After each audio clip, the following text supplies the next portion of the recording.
morning everyone. Today we will do present perfect tense in active voice and in passive voice.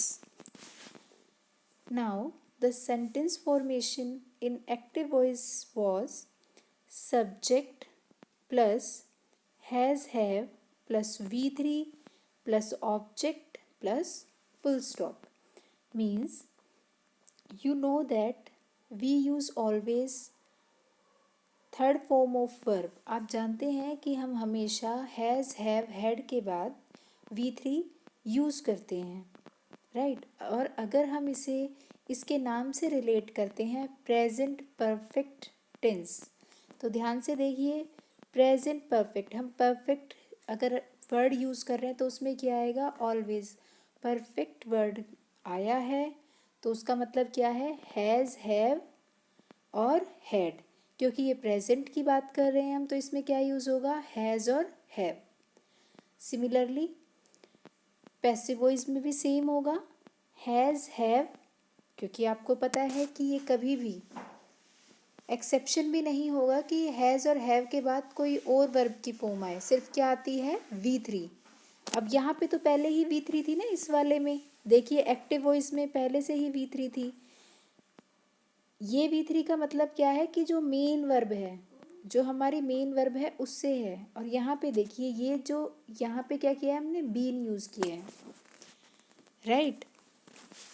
Then V3 plus by plus object plus full stop. So these are the sentence formation. Now he has played a match. He has के बाद क्या use हुआ है, V3. It means it is a example of present perfect tense. अगर अब हमें इसे change करना है तो हम क्या करेंगे, अ मैच सब्जेक्ट बन जाएगा. तो ये क्यों बना ये सब्जेक्ट, क्योंकि यहाँ पे ये क्या है, ऑब्जेक्ट है. और जो एक्टिव वॉइस में ऑब्जेक्ट होता है वो पैसिव वॉइस में चेंज होके क्या बन जाता है, सब्जेक्ट, राइट. सो ए मैच. अब देखिए ए मैच क्या है, सिंगुलर सब्जेक्ट है. सिंगुलर सब्जेक्ट के साथ क्या आता है, ऑलवेज हैज़ यूज़ करते हैं हम. A match has been played by him.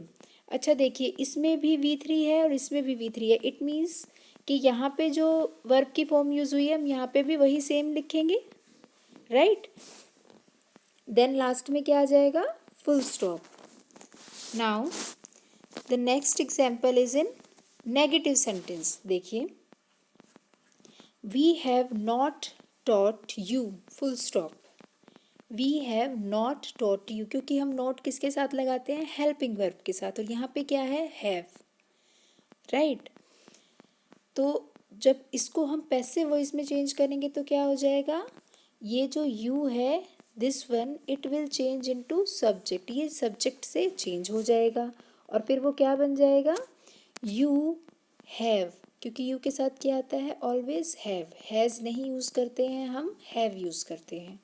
You have not been taught by us, full stop.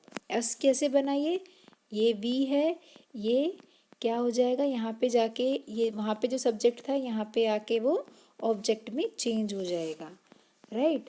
तो ये ऐसे इसमें पैसिव वॉइस में चेंज होगा. अगर अब हम बात करते हैं इंटेरोगेटिव सेंटेंस की, तो उसमें क्या होता है, हैज़ शी संग अ सॉन्ग, क्वेश्चन मार्क. अब हमने हैज़ क्यों रखा है आगे, क्योंकि इंटेरोगेटिव सेंटेंस है. और इंटेरोगेटिव सेंटेंस की फॉर्मेशन कैसे होती है कि या तो WH फैमिली होती है सेंटेंस में सबसे पहले, या फिर हेल्पिंग वर्ब को हम यूज़ करते हैं. तो यहाँ पे हेल्पिंग वर्ब क्या है, हैज़ शी संग अ सॉन्ग, क्वेश्चन मार्क. अब इसको हम चेंज करेंगे तो क्या करेंगे, सबसे पहले आपको देखना है कि यहाँ पे ऑब्जेक्ट क्या है. यहाँ पे ऑब्जेक्ट क्या है, ए सॉन्ग. इसका मतलब क्या है, ये पैसिव वॉइस में जाके क्या बन जाएगा, सब्जेक्ट, राइट. और अगर ए सॉन्ग सब्जेक्ट है तो उसके साथ हम क्या यूज़ करेंगे, हैज़ करेंगे या हैव करेंगे, बताइए. हैज़. क्यों, क्योंकि ये सिंगुलर सब्जेक्ट है. अब देखिए has a song been sung by her. Her क्यों आया ये यहाँ पे? क्योंकि ये जो शी है ये यहाँ पे सब्जेक्ट था और यहाँ पे जाके ये क्या बन गया? ऑब्जेक्ट। तो बाय शी तो नहीं कर सकते हम, इसको क्या करेंगे? Bye her, right. In the last ध्यान से देखेंगे इसे कि फॉर सिंगुलर सब्जेक्ट्स, अगर सिंगुलर सब्जेक्ट है तो वो किस में चेंज होंगे? हैज़ में।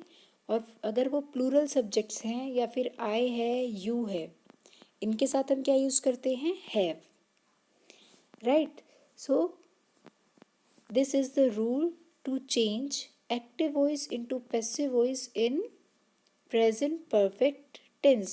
Similarly, in past perfect tense, it will be like, ध्यान से देखेंगे इसे कि इसका नाम क्या है? Past perfect. पास्ट परफेक्ट मैंने अभी आपको इससे पहले क्या बताया था कि अगर परफेक्ट है तो मतलब क्या आएगा? हैज़, हैव, हैड में से कोई भी एक वर्ड आएगा हेल्पिंग वर्ब में। और अगर वो पास्ट लिखा हुआ है तो क्या हो जाएगा? हैड। तो हम यहाँ पे क्या यूज़ करेंगे? हैड। चलिए देखिए, sentence formation in active voice is subject plus had. अब आपको ये तो पता ही है कि हैज़, हैव, हैड के बाद we will always use third form of verb. तो क्या हो गया ये? Plus V3 plus object plus full stop, right. अब यहाँ पे देखिए पैसिव वॉइस में चेंज होके क्या हो जाएगा? जो ये वाला ऑब्जेक्ट है ये यहाँ पे आके सब्जेक्ट बन जाएगा, राइट। तो सब्जेक्ट प्लस हैड बीन, क्या है ये? Had been plus V3 plus by plus object plus full stop. Okay, अब देखेंगे इधर कि सेंटेंस फॉर्मेशन सेम होती है बेटा नाम के हिसाब से। नाम के हिसाब से जो सेंटेंस फॉर्मेशन होती है इन active voice and passive voice, आप इजीली उसको रिकग्नाइज कर सकते हैं। क्योंकि अगर यहाँ पे हैड बीन के बाद V3 है, मैंने आपको पहले भी वीडियोस में बताया था कि जब भी हम पैसिव वॉइस की बात करते हैं तो उसमें हम जो मेन वर्ब है उसको आप V3 यूज़ करते हैं ऑलवेज, राइट। और अगर हम बात करते हैं कि हैड बीन के बाद ING यूज़ होता है, तो वो हैड बीन के साथ ING कहाँ पे यूज़ होता है? वो होता है परफेक्ट कॉन्टिन्यूअस में, राइट। परफेक्ट कॉन्टिन्यूअस में। इसीलिए ही दिस इज़ द रीज़न, क्योंकि हैड बीन प्लस V3 यहाँ पे यूज़ हो गया है, that's why present perfect continuous tense में सिर्फ एक्टिव वॉइस होता है, पैसिव वॉइस नहीं होता है। क्योंकि वहाँ पे आप कितनी बार यूज़ करेंगे ना बीन, उसमें तो ऑलरेडी बीन है पहले से ही। इसीलिए ही पास्ट परफेक्ट कॉन्टिन्यूअस में भी सेम है, क्योंकि उसमें भी क्या होता है? Subject plus had been plus V1 ING आ रहा है यहाँ, जिसमें सीन्स हम यूज़ करते थे ना, वही वाला सीन्स और अगो यूज़ करते थे, राइट। तो इन चीज़ों का आपको ध्यान देना है। नाउ अब हम इसके एग्जाम्पल्स करते हैं। I had finished my work. अब यहाँ पे ध्यान से देखिए, सब्जेक्ट क्या है? आई है, ऑब्जेक्ट क्या है? माई वर्क है। तो ये जो माई वर्क है ये पैसिव वॉइस में जाके क्या बन जाएगा? सब्जेक्ट। और यहाँ पे जो सब्जेक्ट है वो क्या बन जाएगा? Object, right. तो चलिए इसको चेंज करके देखते हैं अब। My work had been finished by me. I किस में चेंज हो जाएगा? बाय आई नहीं करेंगे हम, क्या करेंगे? By me, full stop. Now in interrogative sentence, had he done his work, had he done his work question mark. अब देखिए इसमें सब्जेक्ट क्या है? ही, और ऑब्जेक्ट क्या है? His work. अब ध्यान से सुनिए कि आपको जब तक सेंटेंस में सब्जेक्ट और ऑब्जेक्ट फाइंड आउट करने नहीं आएंगे, आप इनको पैसिव वॉइस में चेंज नहीं कर सकते हैं।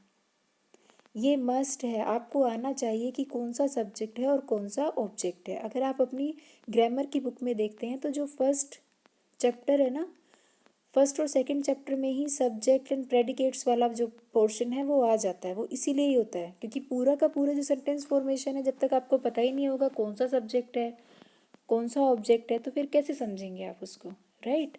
तो अब देखिए यहाँ पे क्या करेंगे हम, इसको जब हम पैसिव वॉइस में चेंज करेंगे तो हैड, अब वहाँ पे हिज वर्क था ना, तो यहाँ पे हम क्या करेंगे, his work, been done by him question mark, right. Now in negative sentence, she had not locked the house, full stop. अब यहाँ पे देखिए, यहाँ पे अगर हम बात करते हैं तो यहाँ पे अगर हम देखते हैं तो यहाँ पे ऑब्जेक्ट क्या है, द हाउस, जो कि पैसिव वॉइस में जाके क्या बन जाएगा, सब्जेक्ट बन जाएगा, राइट। और सब्जेक्ट एक्टिव वॉइस में सब्जेक्ट क्या है, शी, जो कि पैसिव वॉइस में जाके हर बन जाएगा। The house had not been locked by her, full stop. So this is the formation for the past perfect tense in active voice to passive voice sentences. Now some important points are, जैसे कि मैंने अभी आपको बताया है कि present perfect continuous जो हमने फोर्थ पार्ट किए हैं उन सब में बीन यूज़ हुआ है, याद है आपको, बीन यूज़ हुआ है ना, पास्ट परफेक्ट कॉन्टिन्यूअस में, प्रेजेंट परफेक्ट कॉन्टिन्यूअस में और फ्यूचर परफेक्ट कॉन्टिन्यूअस टेंस में, राइट। तो ऐसे ही उनके पैसिव वॉइस नहीं बनेंगे। और अब ध्यान से सुने कि जो फ्यूचर टेंस होते हैं, फ्यूचर टेंस, अगर आपको उनकी फॉर्मेशन याद है तो उसमें क्या करते थे हम, जो फ्यूचर कॉन्टिन्यूअस टेंस होता था उसमें क्या करते थे, विल शैल प्लस बी, क्योंकि विल और शैल के बाद ऑलवेज हम V1 यूज़ करते हैं, एक्सेप्शन भी नहीं होगा कभी कि कोई और वर्ड आ जाए, जैसे कि हैज़ हैव हैड के साथ होता है कि अगर कोई भी वर्ब की फॉर्म लगानी है तो V3 ही आएगी हैज़ हैव हैड के साथ। ऐसे ही विल और शैल के साथ वी विल ऑलवेज यूज़, क्या यूज़ करते हैं हम, V1। तो उसमें हम क्या करते हैं, फ्यूचर कॉन्टिन्यूअस टेंस में, फ्यूचर कॉन्टिन्यूअस टेंस का जो फॉर्मेशन होती है वो होती है subject plus will shall plus be plus V1 ING, क्योंकि वहाँ पे बी पहले से ही है तो उसका भी हम पैसिव वॉइस नहीं बना सकते हैं, ये चीज़ आपको ध्यान रखनी है, राइट। सेम ऐसे ही इसी तरह ही अगर हम बात करते हैं फ्यूचर परफेक्ट कॉन्टिन्यूअस की, तो वो भी नहीं बनेगा, राइट। लेकिन क्या बन सकता है, फ्यूचर परफेक्ट टेंस, और वो भी सेम इसी तरह से ही बनेगा जैसे हमने प्रेजेंट परफेक्ट टेंस बनाया है और पास्ट परफेक्ट टेंस बनाया है, राइट। तो उसके लिए PDF आपको जल्दी ही मिल जाएगी और इसकी भी मिल जाएगी। Now you have to write these pictures or you can say PDF in your notebook and you have to solve all the exercise. Thank you.